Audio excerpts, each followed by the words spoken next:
Hello friends, NPS study centre में आपका स्वागत है।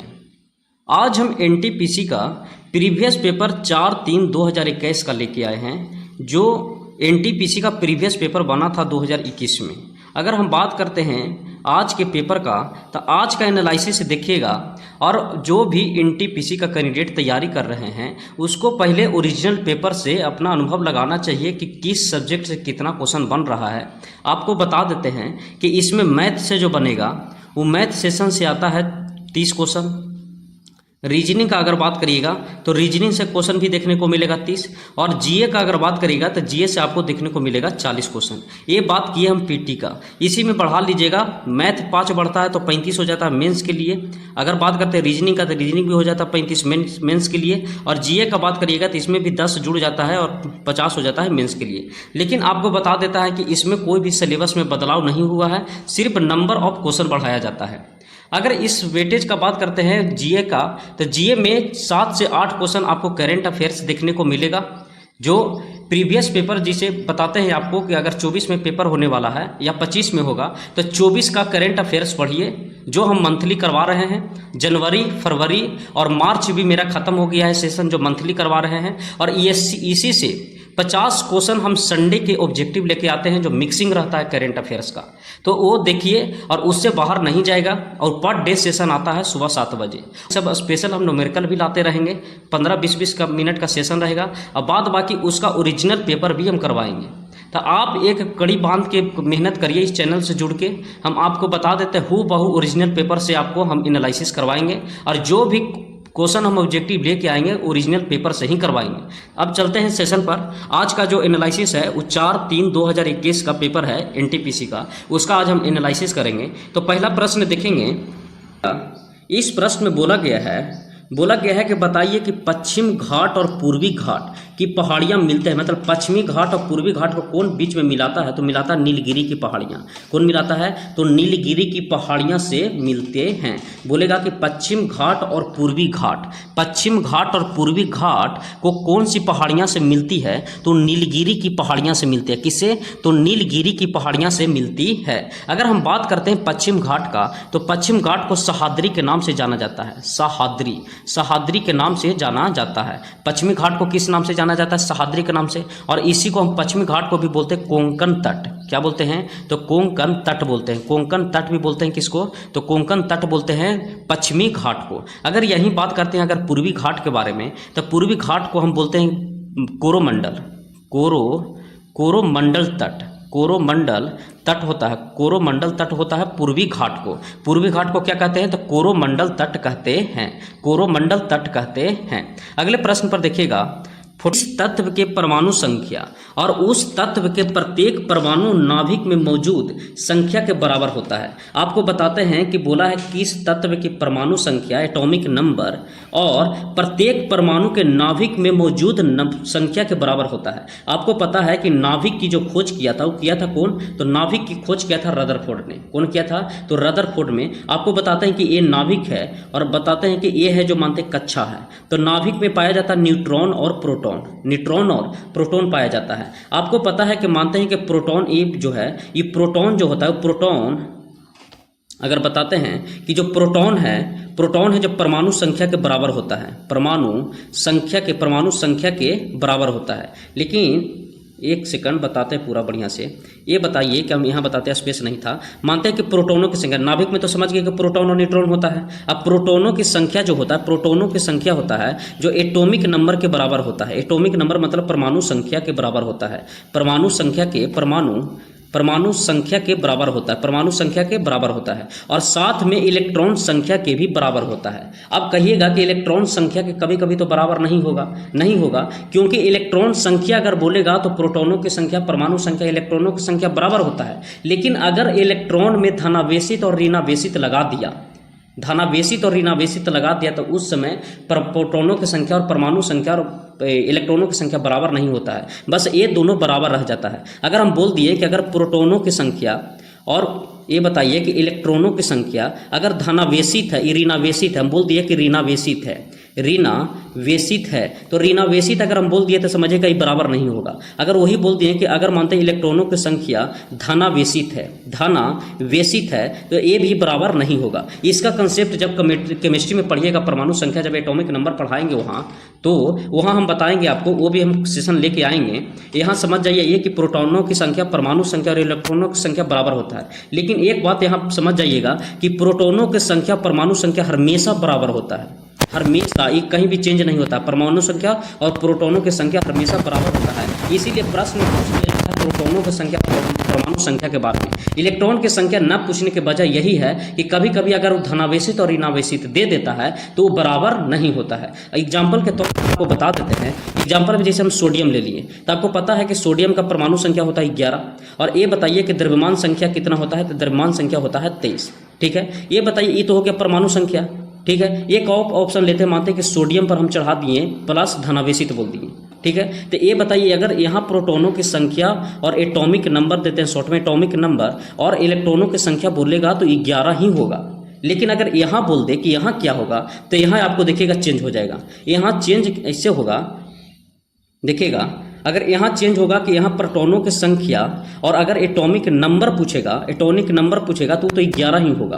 क्या होगा, तो 11 ही होगा, 11 ही होगा, 11 ही होगा यहाँ, क्योंकि 11 है। लेकिन इलेक्ट्रॉनों की संख्या बोलेगा तो धनावेशित है, मतलब कि एगो त्यागेगा, और त्यागेगा एक का मतलब कि यहाँ जो हो जाएगा 11 ना होकर यहाँ 10 हो जाएगा। देखिए यहाँ बराबर नहीं हुआ। यही कहानी ऋणावेशित के साथ होता है। इसीलिए आपसे प्रश्न में पूछा गया है, जो देखिए प्रश्न पूछा कि किस तत्व की परमाणु संख्या दिया, इलेक्ट्रॉन संख्या नहीं दिया। जान रहा है कि इलेक्ट्रॉन संख्या देंगे तो कंफ्यूज हो जाएगा। इलेक्ट्रॉन देगा तो उसको क्लियर बोलना होगा कि धनावेशित और ऋणावेशित नहीं है, उदासीन है। अगर उदासीन इलेक्ट्रॉनों की संख्या दे दे तो समझ जाइएगा कि ये वाला केस हमको पालन हो जाएगा, उदासीन। अगर धनावेशित और ऋणावेशित दे देगा तो ये पालन नहीं होगा। समझिएगा, परमाणु संख्या का तत्व और परमाणु के नाभिक में मौजूद, परमाणु के नाभिक में बोलता प्रोटॉन के बारे में, प्रोटॉन की संख्या के बराबर होता है किसका, तो प्रोटॉन की संख्या। अगर यही बात करते हैं तो आपको पता है कि प्रोटॉनों की खोज किसने किया था, तो गोल्डस्टीन ने किया था। कौन किया था, तो गोल्डस्टीन ने किया था, गोल्डस्टीन ने किया था। लेकिन न्यूट्रॉन को बोलेगा तो चैडविक ने किया था। कौन किया था, तो चैडविक ने खोज किया था न्यूट्रॉन का। अगर बोलेगा इलेक्ट्रॉन की खोज किसने किया था, तो ये किया था जे थॉमसन ने। कौन किया था, तो जे थॉमसन ने किया था, जे थॉमसन ने किया था। तो इसका राइट आंसर हो जाएगा ऑप्शन नंबर क्या, तो एक प्रोटॉन। अगले है कि इनमें से किसने अपने साम्राज्य को संगठित और मजबूत बनाने के लिए सिंधु घाटी से लेकर बंगाल में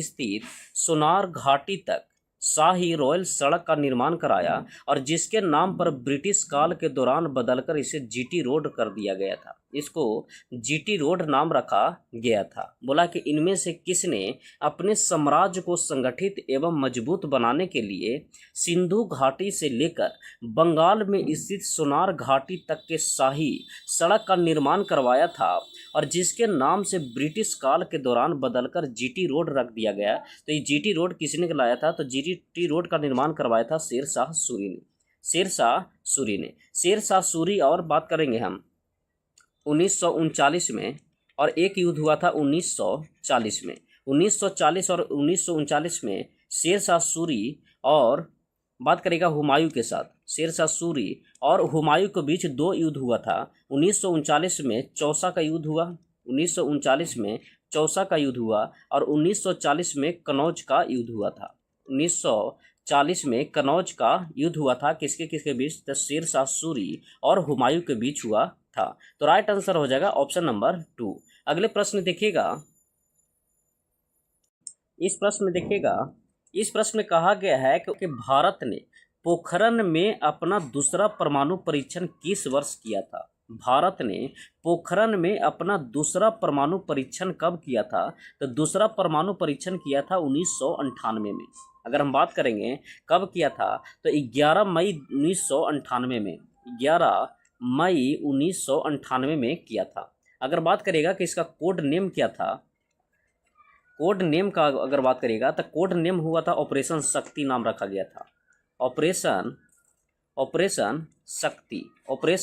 शक्ति इसका कोड नाम है। ऑपरेशन शक्ति कोड नाम हो गया। कब हुआ था, तो 11 मई 1998 में हुआ था, और कोड नेम हो गया ऑपरेशन शक्ति। कहाँ हुआ था, तो पोखरण में हुआ था। अगर बात करिएगा तो पहला भी हुआ था पोखरन में ही, पहला भी कहाँ हुआ था, तो पोखरन में ही हुआ था। और पहला पोखरन में हुआ था कब, तो 1974 में, 1974 में हुआ था। अगर पहला का याद रखिएगा कि 18 मई 1974 का हुआ था पहला। और पहला का कोड नेम था स्माइलिंग बुद्धा, स्माइलिंग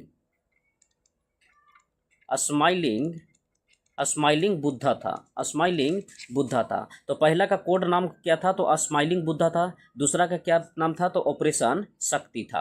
और ये कब हुआ था, तो 18 मई 1974 को हुआ था। 18 मई 1974 को हुआ था पहला, और दूसरा हुआ था 11 मई 1998 को। तो राइट आंसर हो जाएगा ऑप्शन नंबर 1।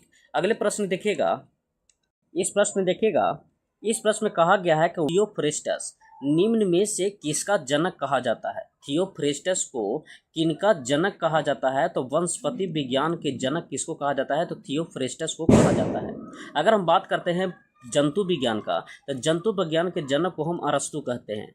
जंतु विज्ञान के जनक क्या कहलाता है, अरस्तु है। भौतिक विज्ञान का कोई जनक न है, ऐसे न्यूटन भी याद रखिएगा, न्यूटन के बाद गैलीलियो भी याद रखिएगा। इसका कोई भी एक सटीक इनका जनक नहीं है। रसायन विज्ञान का अगर जनक का बात करेगा, तो रसायन विज्ञान का कौन सा है, तो एंटोनी लवोजियर है। एंटोनी लवोजियर याद रखिएगा कि रसायन विज्ञान का जनक कौन है, तो एंटोनी लवोजियर हो गया। वंशवृत्ति विज्ञान का कौन सा है, तो थियोफ्रेस्टस हो गया। और जंतु विज्ञान का जनक किसको कहा जाता है, तो अरस्तु को कहा जाता है। तो राइट आंसर हो जाएगा ऑप्शन नंबर 2। अगले प्रश्न देखिएगा, इस प्रश्न में कहा गया है कि निम्नलिखित में से कौन सा भारतीय संसद का एक अंग नहीं है। कौन सा भारतीय संसद का एक अंग नहीं है, तो भारतीय संसद का एक अंग नहीं है राज्य विधानसभाएं। दोस्त बता देते हैं, जो भी मेरा कंटिन्यू सेशन अगर देखे होंगे, तो हम संसद के बारे में जो भी जिक्र किए हैं, तो देखिए अगले शिफ्ट में जरूर प्रश्न पूछा गया है।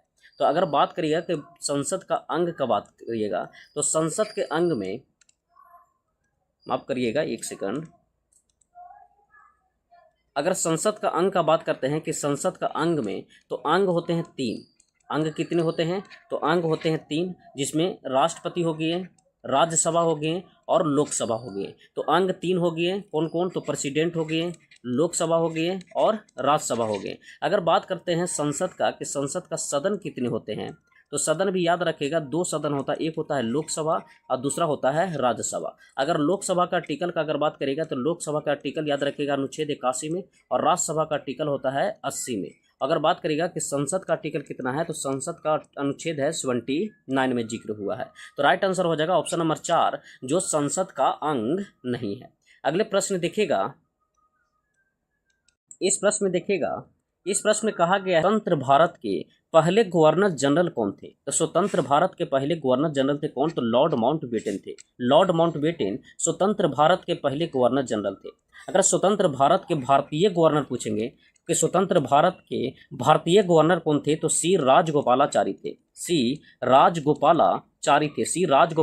थे, जो भारत के प्रथम गवर्नर जनरल थे। अगर इरविन का बात करेगा, तो महात्मा गांधी के साथ हुआ इरविन समझौता। और इरविन समझौता कब हुआ था, तो 1931 में हुआ था। तो आपसे प्रश्न बन सकता है कि महात्मा गांधी के बीच इरविन समझौता कब हुआ था, तो 1931 में हुआ था। महात्मा गांधी और इरविन के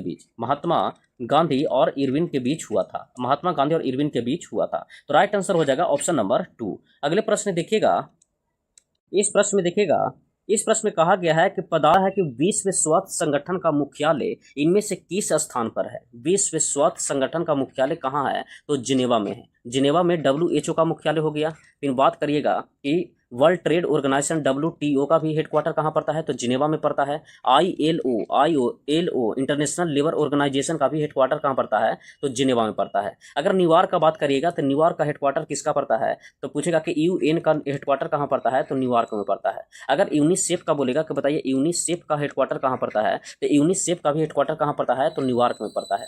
अगर बात करिएगा कि यूनेस्को का कहाँ पड़ता है, तो पेरिस में हेडक्वार्टर पड़ता है किसका, तो यूनेस्को का हेडक्वार्टर कहाँ पड़ता है, तो पेरिस में पड़ता है। तो यूनेस्को का हेडक्वार्टर पेरिस हो गया, UN का हेडक्वार्टर न्यूयॉर्क हो गया। अगर बात करेगा जिनेवा में किसका है, तो WHO, और याद रखेगा WTO और ILO इतना का हेडक्वार्टर कहाँ पड़ता है, तो जिनेवा में। अगर बात करेगा WHO का गठन कब हुआ था, तो 7 अप्रैल 7 अप्रैल 1948 को, 7 अप्रैल 1948 को गठन हुआ था। तो राइट आंसर हो जाएगा ऑप्शन नंबर 4। अगले प्रश्न देखिएगा, इस प्रश्न में देखिएगा, इस प्रश्न में कहा गया है कि किस कार्यक्रम से पहले गांधी इरविन समझौता हस्ताक्षर किए गए थे। तो गांधी इरविन समझौता जो हुआ था वो द्वितीय गोलमेज सम्मेलन से पहले हुआ था। अगर हम बात करते हैं द्वितीय गोलमेज सम्मेलन का, तो द्वितीय गोलमेज सम्मेलन हुआ था 1931 में। द्वितीय गोलमेज सम्मेलन हुआ था 1931 में, और इसी के पहले हुआ था गांधी इरविन समझौता। अगर बात करेगा कि प्रथम गोलमेज सम्मेलन कब हुआ था, तो 1930 में प्रथम गोलमेज सम्मेलन हुआ था। तृतीय गोलमेज सम्मेलन कब हुआ था, तो 1932 में तृतीय गोलमेज सम्मेलन हुआ था। और द्वितीय गोलमेज सम्मेलन में महात्मा गांधी ने भाग लिए थे। महात्मा गांधी जी ने किस गोलमेज सम्मेलन में भाग लिए थे, तो द्वितीय गोलमेज सम्मेलन में भाग लिए थे। और पूछेगा कि बताइए कि तीनों गोलमेज सम्मेलन में कौन भाग लिए थे, तीनों में कौन लिए थे, तो तीनों में भाग लिए थे B.R. अम्बेडकर जी। B.R. अम्बेडकर जी तीनों गोलमेज सम्मेलन में भाग लिए थे। अगर हम बात करते हैं लखनऊ में कि कांग्रेस का लखनऊ अधिवेशन कब हुआ था, तो लखनऊ अधिवेशन हुआ था 1916 में। 1916 में कांग्रेस के लखनऊ अधिवेशन हुआ था, और इसकी अध्यक्षता कौन कर रहे थे, तो अंबिका चरण मजूमदार कर रहे थे। अंबिका चरण मजूमदार कर रहे थे। तो कांग्रेस लखनऊ अधिवेशन कब हुआ था, तो 1916 में, अध्यक्षता अंबिका चरण मजूमदार कर रहे थे। आपसे पूछा है कि गांधी इरविन समझौता पर हस्ताक्षर किए गए थे कब, तो द्वितीय गोलमेज सम्मेलन में किए गए थे।